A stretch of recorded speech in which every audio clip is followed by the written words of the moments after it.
Coffee Pot Conversations.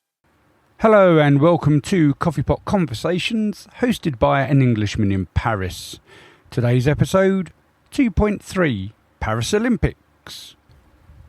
I don't really have a structure for this episode. I've got no script. I've just made a list, sort of 10, 12 points I want to cover. But first, as always, comes the news. So what's been happening whilst the Olympics have been on? And in fact, what was happening just before the Olympics began was the fact that there was all these issues with the trains. So France's high-speed TGV trains that crisscross the country at around about 300 kilometres an hour, which is roughly 185 miles per hour, was hit by saboteurs who struck vital and vulnerable points of the network. It brought 4 arteries of the TGV network to a standstill, and only the southern route to Lyon and Marseille was spared, pretty much because SNCF workers were able to foil the attack at the last minute, which is nice. French Prime Minister Gabriel Attal vowed to find and punish those responsible for targeting the rail network's nerve centres. 800,000 rail customers were expected to be affected, and 1 in 4 Eurostar services were going to be cancelled from the day of the opening up until Monday. So that was an entire weekend of Eurostar service being affected. However, I made it through. Yes, I did. Myself, Nev and the boys, we all left England on Thursday. So we were there and then we heard about all the problems and obviously family said, "Oh, did you make it on time?" "Yes, Mum, we were fine." We left the day before because I like being early. So what actually happened, 3 signal boxes along the lines connecting Paris with the other major cities to the north, east and southwest were damaged by fires. The president of SNCF said the attackers started fires in conduits carrying multiple fibre optic cables that relay safety information for drivers. And with the FBI having been called in to deal with a Seattle-based online company regarding emails that were sent relaying the information of the sabotage, there have still been no arrests made 1 week on. And talking of communications, vandals targeted the French telecoms network just days after the railways were done. France's telecoms network suffered isolated outages across the country after being targeted by vandals, with 11,000 customers affected. Marina Ferrari, the junior minister for digital matters, said in a post on social media platform X that some landline and mobile services were affected following overnight attacks. French media reported that telecom installations belonging to SFR, Bouygues Telecom and Free had been vandalised, affecting mainly fixed-line services. Cables in electrical cabinets had been cut in southern France, and installations in the Meuse region near Luxembourg and the Oise area near Paris had also been targeted. At least 6 of France's administrative departments were affected, including the region around the Mediterranean city of Marseille, which is hosting football and sailing competitions for the Olympics. French police evacuated the area around the Eiffel Tower after a man was seen climbing a Paris landmark hours before the Paris Olympics closing ceremony on Sunday. The shirtless man was seen scaling the 330-metre tall tower in the afternoon. It's unclear where he began his ascent, but he was spotted just above the Olympic rings adorning the second section of the monument, just above the first viewing deck. Police escorted visitors away from the area around 3 p.m. and some visitors were briefly locked on the second floor, but they were allowed to exit around 30 minutes later. Slightly weird, as a closing ceremony was held at the Stade de France, which is quite a distance away from the Eiffel Tower. Final few parts coming up before the main topic of this episode, being the Paris Olympics, is about the Paris Olympics. The German open water athlete falls ill after swimming in the Seine River. German swimmer Leonie Beck says she became ill after competing in the women's open water race at the Paris Olympics, despite assurances that the water in the Seine River was safe. Some people call it the River Seine. Just thought I'd mention that. So, despite assurances that the water was safe, Beck, who finished 9th in the 10-kilometre event, posted on Instagram a picture of herself giving a thumbs up but looking ill. Vomited 9 times yesterday, plus diarrhoea, she posted, before adding sarcastically, "Water quality in the Seine is approved," accompanied by a tick. Concerns about the long polluted Seine, where swimming had been banned for more than a century because of bacteria-laden waters, came to the forefront after Paris organisers announced plans to hold open water swimming and the swimming portions of the triathlon in the iconic river that runs through the heart of the French capital, according to The Independent this is. So despite a massive expensive clean-up project, which we know is about €1.5 billion, some readings showed unacceptable levels of bacteria such as E. coli, leading to changes in the triathlon schedule and cancellation of one of the two open water training sessions scheduled ahead of the men's and women's 10-kilometre races. Several athletes fell ill after the triathlon, but it wasn't clear if any of their conditions were caused by the swimming. A total of 53 swimmers, 29 men and 24 women, competed in the open water races, and most said the cleanliness of the water was not an issue.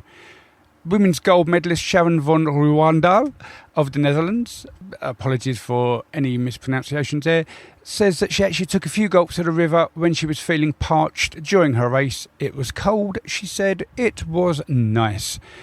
Ireland's Daniel Whiffen, a swimming gold medalist in the 800-metre freestyle who competed in his first open water race, shrugged off concerns about the cleanliness of the waterway by saying that the readings he saw ahead of the men's race showed less E. coli in the Seine than one would normally find in a swimming pool. And talking of testing, Algeria's Iman Khelif, the welterweight boxer, was cleared to compete at the Paris Olympics despite being disqualified from last year's World Championships after they were said for failed gender eligibility tests. The participation in the Games has proved controversial given their disqualifications last year. Khelif's first bout was abandoned after 46 seconds by Italian opponent Angela Carini, and this led to some criticising the International Olympic Committee, the IOC, for allowing the entry of a boxer who it is said previously failed to meet gender eligibility criteria. Now this is where the problems arise. The Italian Carini said she ended the fight to preserve her life, but apologised to her Algerian opponent on Friday, saying if the IOC said she can fight, then she respects that decision. The International Boxing Association, the IBA, which was a previous organiser of Olympic boxing, has been a vocal critic of the IOC's decision to permit Khelif to compete. But it's not necessarily a transgender issue. Khelif was always competing in the women's division, and she's recognised by the IOC as a female athlete. She was born female, registered female, lived her life as a female, and boxed as a female under a female passport. There have been some confusion that somehow it's a man fighting a woman, and according to the IOC spokesperson Mark Adams, that is not the case. There is consensus scientifically that it is not a man fighting a woman. Khelif has spoken about her experience of growing up as a girl in Algeria and the prejudice she faced playing football alongside boys. Don't let obstacles come in your way. Resist any obstacles and overcome them, she said in March 24. My dream is to win a gold medal, which is exactly what she did. Now, there's no suggestion that Khelif identifies as anything other than a woman. So Khelif's win against Carini attracted controversy because Carini conceded in just 46 seconds. The criticism came from some people because of the disqualification at the 2023 World Championships in New Delhi, India. And that was because she failed this gender eligibility test conducted by the IBA. She initially appealed the decision to the Court of Arbitration of Sport, but withdrew her appeal during the process. The IBA said Khelif failed to meet the eligibility criteria for participating in the women's competition as set and laid out in the IBA regulations.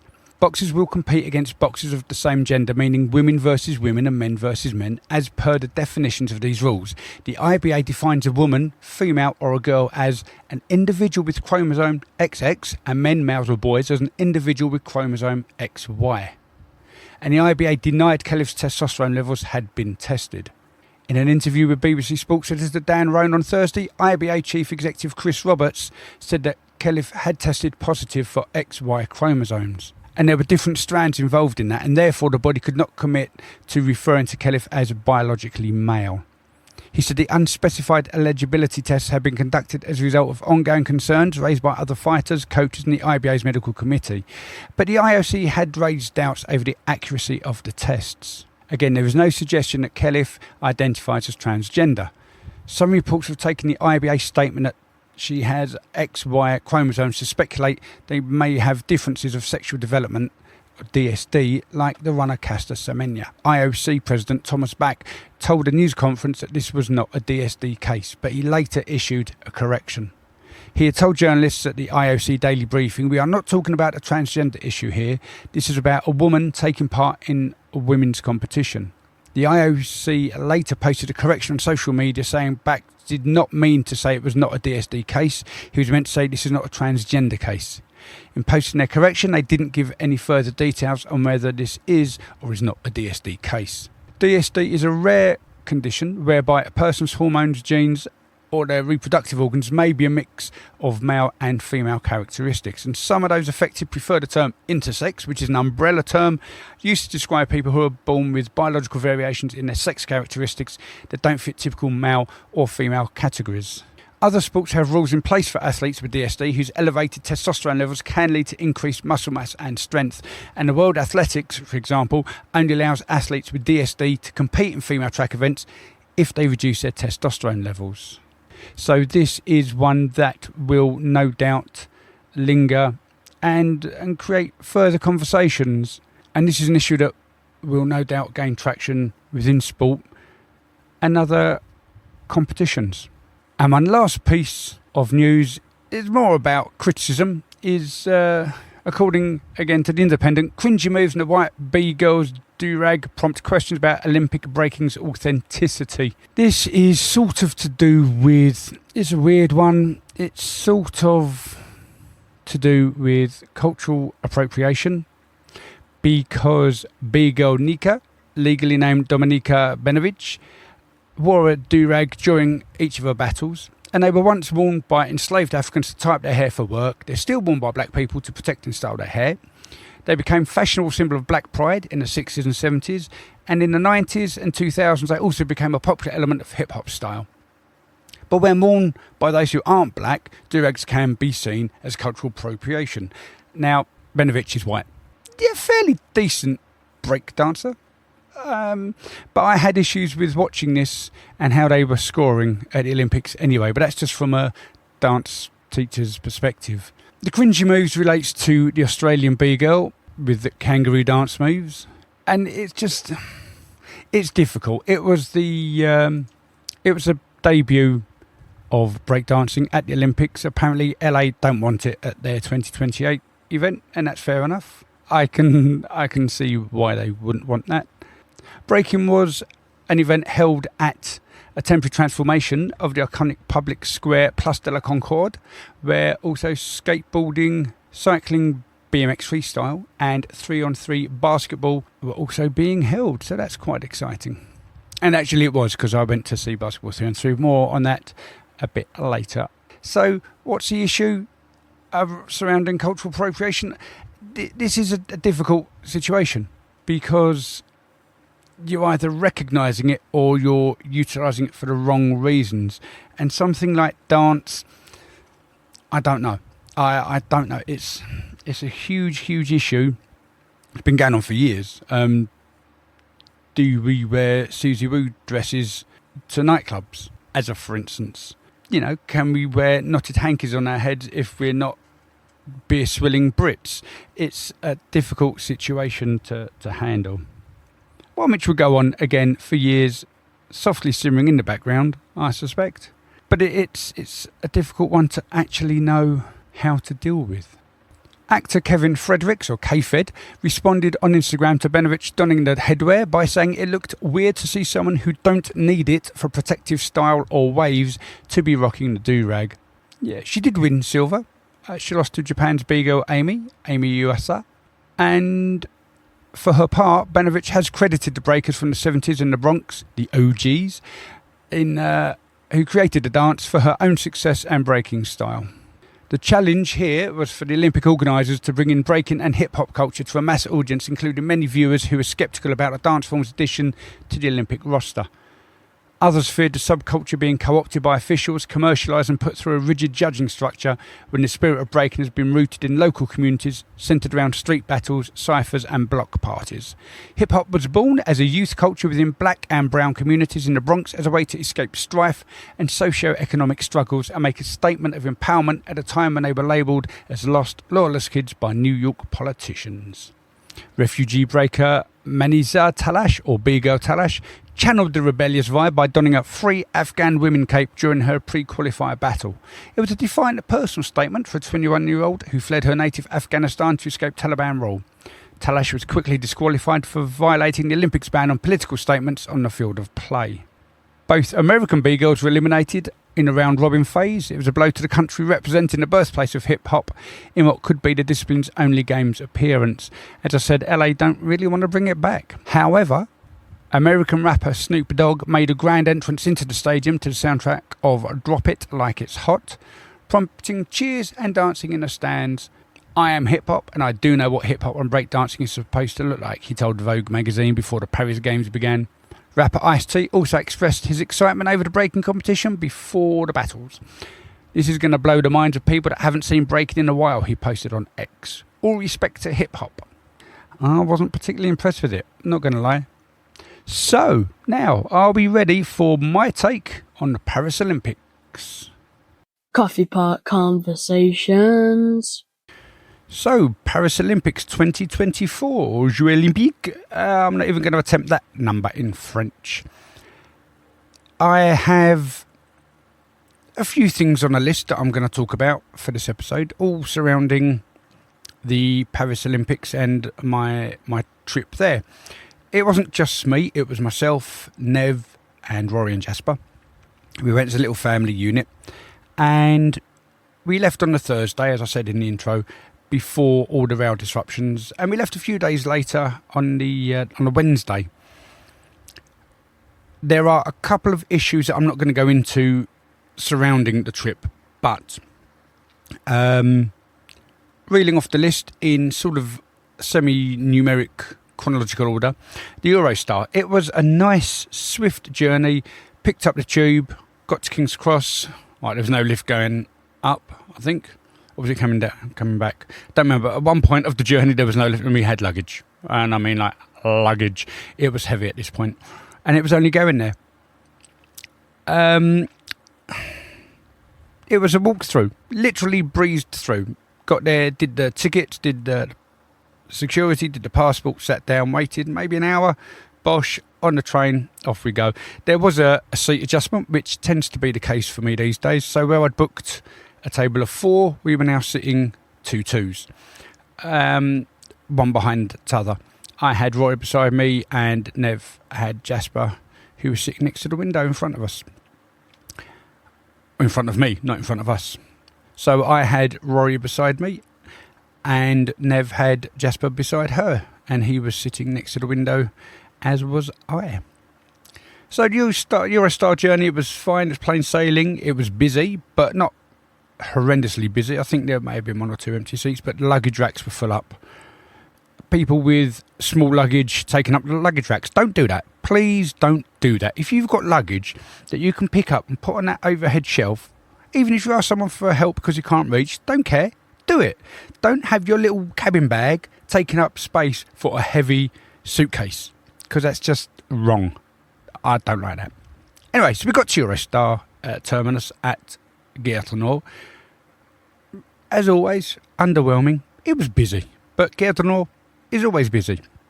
Although it wasn't actually as busy as I thought it was going to be, considering the Olympics were there, and it was the beginning of summer holidays, and all the rest of it.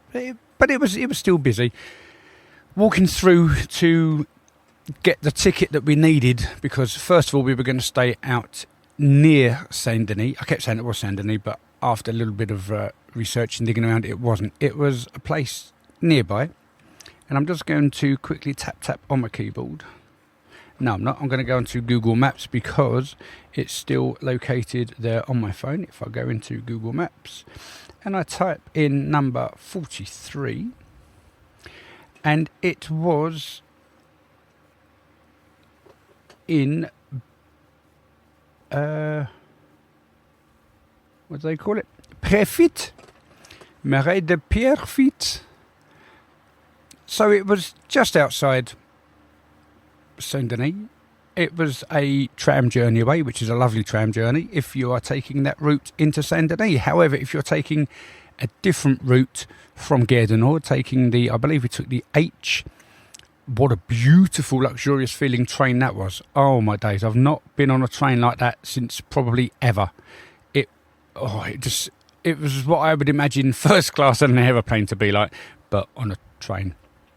It was comfortable, and it was empty, and it was great. There was no problems. We got out somewhere in Saint Denis, one of the terminals, cracked a right, took the tram going up, and got out by in Villetaneuse, and had a little bit of a walk, which it was hot. I'm not going to lie, it was scorching. In fact, that whole trip, despite the rain, was scorching, very hot. But I do love a walk, and we started to see bits of, I don't know if it's classed as Paris, but bits of France or Frenchal Paris that we wouldn't normally see, and it was lovely. For me, at least. Yes, I was slapping on the bags, and the boys never sort of behind, just dripping with sweat. But seeing a different part that isn't Haussmannian or part of tourist or part of, residentials as such, this was suburbia, but not quite how I imagined it. It had a very Spanishy Mediterranean feel about it. Not quite the 14th, but it felt nice for me. It felt nice. But that was along the main roads, and then we sort of cut up one of the turnings, and yeah, we got there. So we spent, I think it was 2 nights there. We had kebabs for dinner. The local shops weren't great, but it transpires that on that first night, they ran through with the torch. And we'd missed it because we were having a kebab in a kebab shop, which was owned by a Turkish chap who had lived in London, worked in a nightclub that I used to go visit called Stop Outs. It was around the corner from Fifth Avenue that I used to go to very often. I used to walk past Stop Outs on the way back, and actually used to get a kebab from down the road, or maybe Dirty Burger, or we'd even just walk to the Esso petrol station and pick up a Twix. That's me and Steve. And then we go back to Steve's house, and I'd raid his mum's cupboard of chocolate, but don't tell her. Or I'm sure she knew, because she must have wondered where all the wagon wheels went every time I stayed over.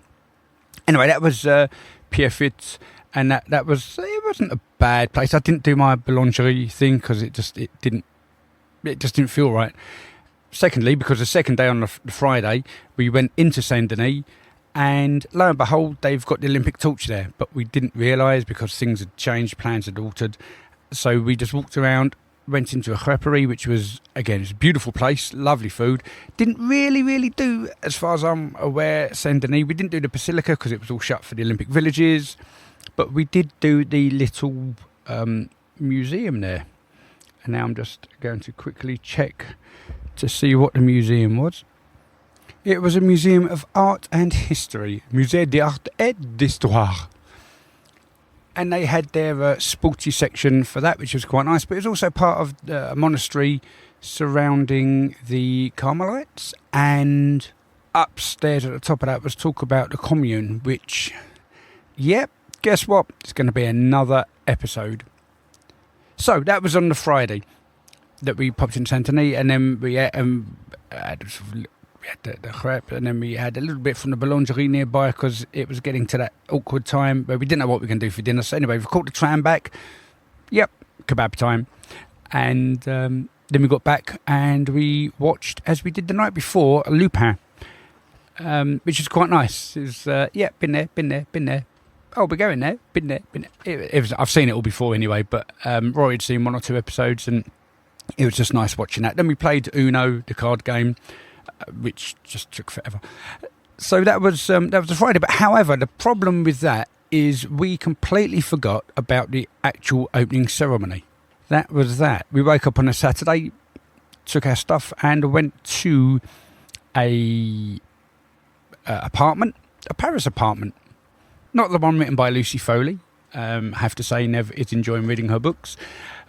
But yeah, so not that one, but one in the 14th, a real Paris apartment. It was amazing. Never been inside a proper Parisian apartment before, in actual Paris.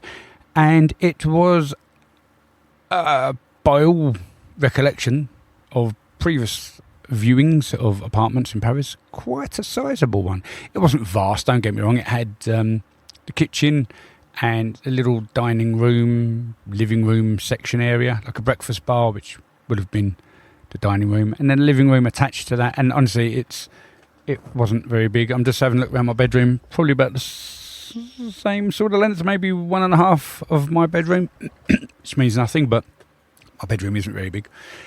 And then it had bedrooms either side, and off of the kitchen and the bedroom, it joined together into the bathroom with a beautiful rower shower.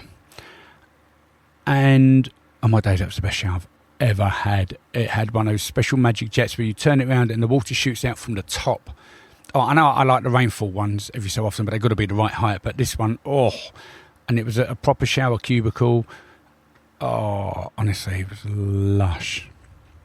But anyway, that was the apartment, and we looked out, and it wasn't any spectacular views, just onto one of the streets, or a very little inside forecourt section. Courtyard, that's the word, not a forecourt, but it was a courtyard. Had a little supermarket just sort of down the road, a little outdoor market that was there on the Sunday, so that was nice. Never got some bits. I forgot what she got. I think she got some cherries. Might have just made that up. I don't remember, but I had to order the beef tomato. Yep. Which I ordered. I did the whole kit and caboodle in French. I loved it. Had no idea what I was doing, but read the signs, and the chaps there trying to help, and we did well. We did well. Ordering one beef tomato, and I think it was 200 grams of cherries. Just thinking back, and smile on my face. I did really well. It's my first market. How about that, Nev? My first market in Paris that I negotiated and successfully got not only food, but what you actually wanted. So that's a winner. Anyway, that was the Friday. Saturday, what did we do on a Saturday? No, sorry, that was the Saturday. And then the Sunday, where I've started my job, I got asked for a favour by my work colleague Rahi to grab a bag for his wife, which it was in the Marais, but it was hot, and the boys were tired and worn out, as was I, as was Nev. But we did it, and the boys were sort of starting to flag a little because of all the upheavals and the movings and everything else. Fair dues to them, they played the blinder, both the boys did, and Nev was amazing as well. But we've got round to the Marais and bought a handbag in a posh place. We then went for a little walk back into the Marais, and we found somewhere to eat, and it was just almost like an American diner. So we've sat down and just had a drink each, and they've then booked us tickets for the Illusion Museum, Musée de l'Illusion. I've made that up, not even bothered looking at the website.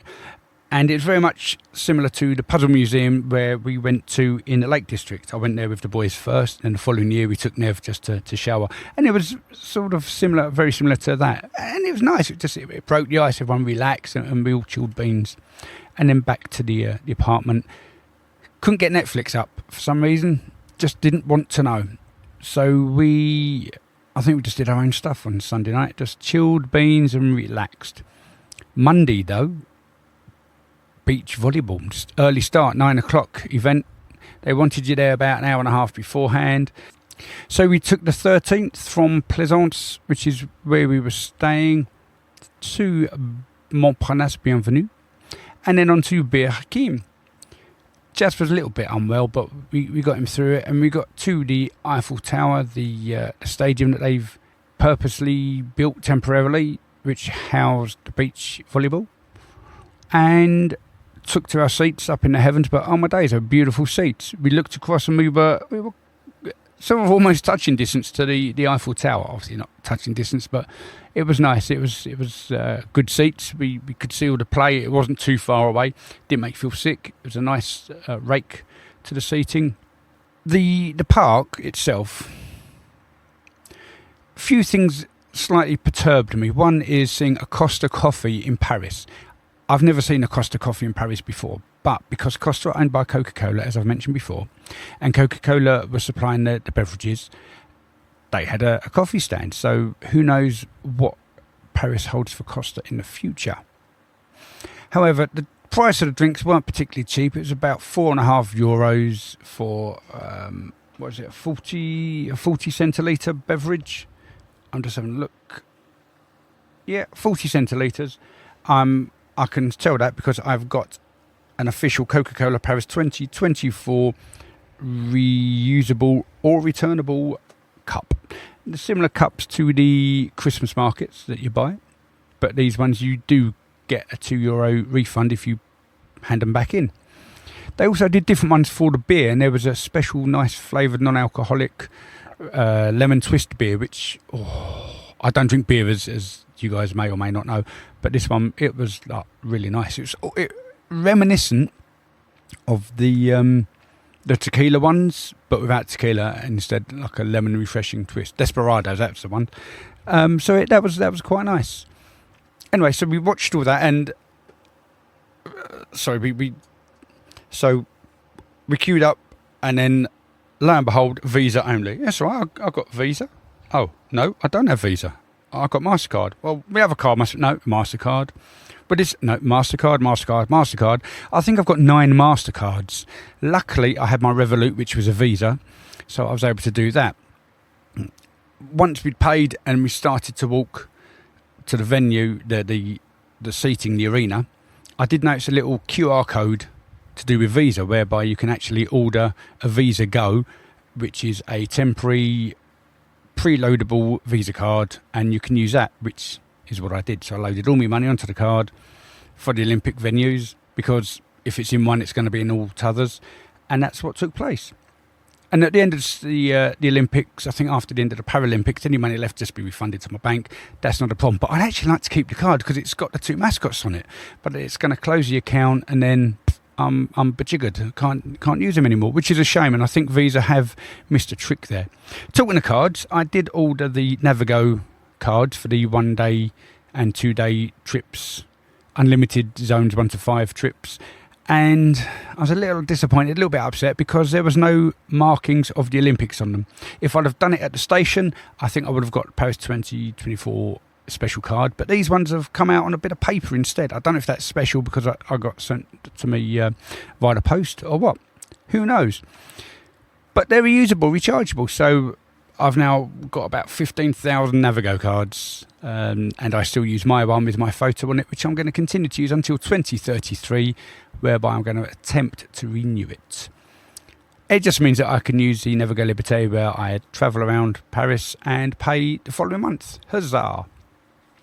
So, checking off through my list, which I did say to Nev I wouldn't do when I'm doing my interviews, because it sounds like I'm asking questions as opposed to having a coffee pot conversation. The people at the venues and in Paris itself. Well, let's talk about Paris. Paris was very quiet. Now, I know people in July and August do leave because it's the summer holidays, and then the prisons don't want to be there because it gets hot and they want to do their own bit and they don't want to mingle with the tourists. So I'm joking, but pretty much that's what it is. It was quiet, apart from the venues and one metro line going to Stade de France for the Rugby Sevens for the women's that we attended. More on that shortly. It had a happy atmosphere. I didn't feel threatened. Nev said that the police were slightly intimidating, I think she said. But you felt that the police were there. You felt that the army were there. But the army, yes, they had a job to do and they marched. They gave no eye contact. They just marched, guns in hand, boom, off they went. The police, it felt a little bit weird. Like there was a mixture of the local police, who you could tell were just sitting around, chilling on their phones, smoking, whatever they normally do. And then the ones that they've brought in who looked like they wanted something to kick off just because they were bored and they were unused to how Paris works, I guess. But, you know, they weren't intimidating either. I didn't feel so. Yes, some of them were built better than the local police. But, no, it just felt safe, not overbearing, not overprotective. You knew they were there to do a job. But similarly, you could see that they were happy to be there, which was nice. And that was Paris itself. And yeah, the people all had a laugh and a chat in the stadiums. It was great. It was high spirits. The commentators on the day were sort of whipping the audience up into whoops and cheers, which was also lovely. And it just felt it was nice. Yes, I've done the London 2012s before, and I don't remember much of it. I think I was more sport focused rather than absorbing everything that was taking place. But Paris, you know how I feel about Paris, but the Olympics, it added an extra level to it, a different element, which was nice. And the people there, yeah, some were tourists. Not everyone was there for the Olympics. Obviously, still got the residents and shop workers and the commuters. but it just felt nice and friendly. You wouldn't have known anything was taking place aside from around the actually event arenas. One thing that did happen at one of these event arenas was on the last event. So we did Stade de France up in Saint Denis for Rugby Sevens. That was on the Monday evening. And that was with a busy train, the busy metro up there. And coming back, it was also busy. Not as busy, but it was busy. I have a little recording of how busy that was, which I'm now going to insert here.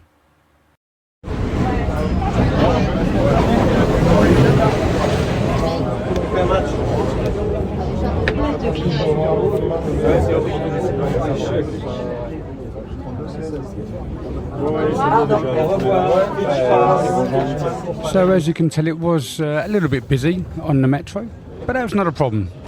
It was, but it wasn't a problem.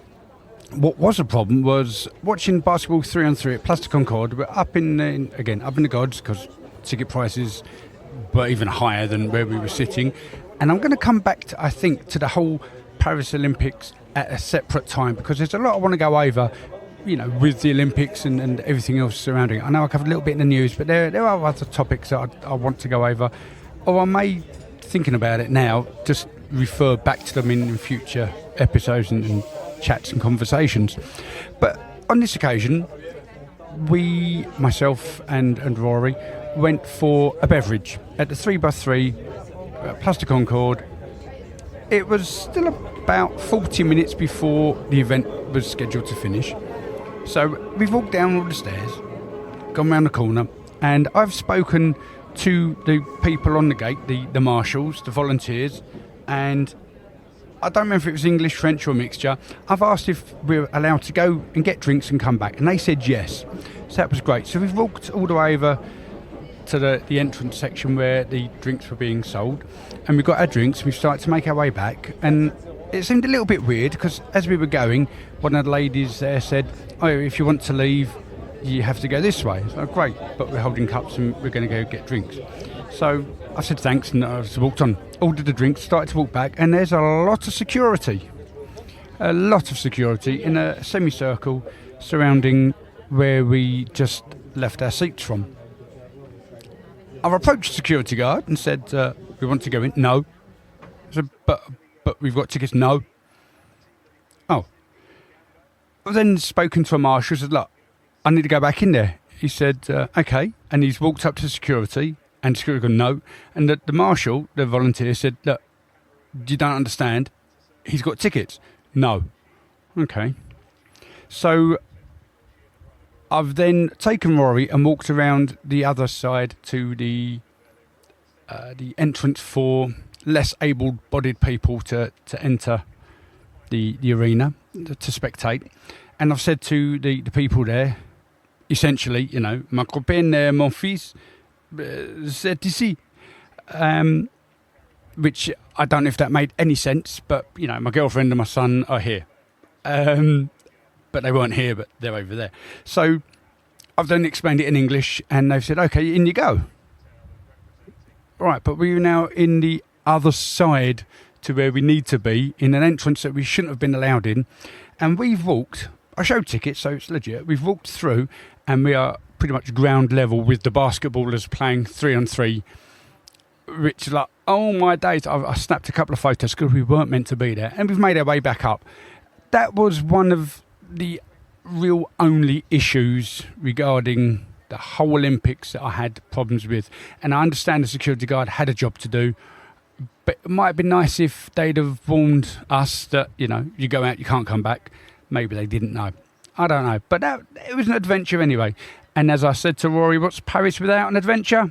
And as he rightly says, Paris. So I did say that I was going to do different things for this episode, and one of the things that I tried to do with my new microphone was record there and then. It didn't work because I was too much in the moment. Yeah, I was snapping photos on my phone or on my camera, but I managed to get a brief recording. Well, actually, I managed to get two, one of which I'm not going to be using now, but the other one I will insert here.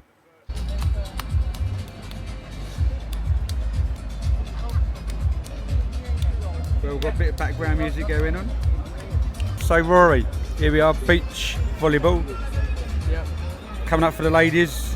What are you looking forward to the most? I'm looking forward to a good match, a lot of energy and pure passion. Thank you, Rory. And Jasper, now we're coming up for the ladies beach volleyball after having watched the men's. What did you think of the men's volleyball? Good.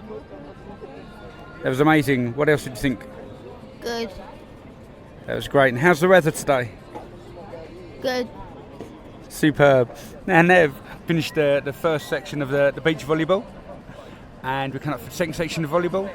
How are you finding it so far at your first Olympics over in Paris? Quite impressive. I've never seen the Olympics before. Well, not live anyway, only on TV. But the volleyball was really good. I've never seen it like that before, and I understood it as well, which was even better. So it was good to see the tactics and the moves. It was really good. And what do you think of the Olympic Park? Oh, brilliant. They've really thought about it. I think they've done it really well, like the way the stadium is surrounded. It feels busy but not too busy. Everything's accessible. I think they've thought of everything, actually. Yeah, I'm really impressed with the way the layout so far. And Jasper, any additional thoughts? No. And Roy, anything to add that you're looking forward to for tonight? What are we watching tonight? We're watching the Rugby Sevens women's quarterfinals, and I'm excited to watch that.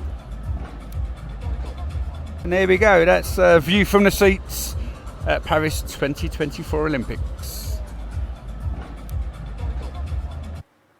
Now, I knew I was going to be going to the Paris Olympics. Back in 2018, I decided no matter what happened, I was going to get myself some tickets. I didn't know how, but I knew I'd be getting tickets.